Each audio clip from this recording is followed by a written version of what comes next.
Жайында сууга түшүп загар алгандан пайдасы тууралуу динде кандай дейт. Эми загар алуу боюнча динде мындай майда нерселерди айткан эмес. Исламда кеңири чоң маселелерди айтылган. Эми загар жөнүндө айтып берсе да кыйын болуп кетет да. Ден соолугуңарды карагыла деген бизде чакырыктар бар. Демек, загар алган адам ошол жылы оорубайт деген врачтардын немеси бар.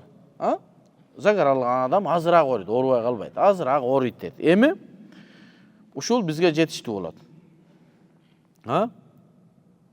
Биз аялдар сууга түшсөк да жабык кийимде болобуз дейт. Бул аялдын суроосу экен.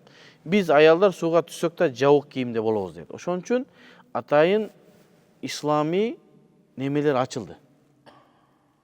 Загар ала турган жанагы көлдөч, пляждар ачылды. Ошол жакка барса, иншалла бир мүмкүнчүлүктөр бар. Эми ошону дагы мындай бир очурут кылып, себеби такыр жылаңач болуп чыгып алуу аялдарга, башка аялдарга деле дурус эмес да. Аялдар бири-бирине деле. Ошого очуруттан болуп, 1 саат, жарым сааттан неме кылса болот, буяка кетип барып загар алса болот. Анан эми загар алуу да важип эмес. Милдет эмес. Мен вообще загар алган эмесмин, корком. Көлгө барсам дагы бардым, көлгө деле барбайм өзүчө.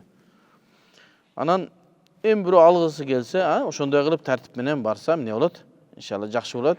Эч ким жок жерге барып загар алсак болобу? Сонун болот.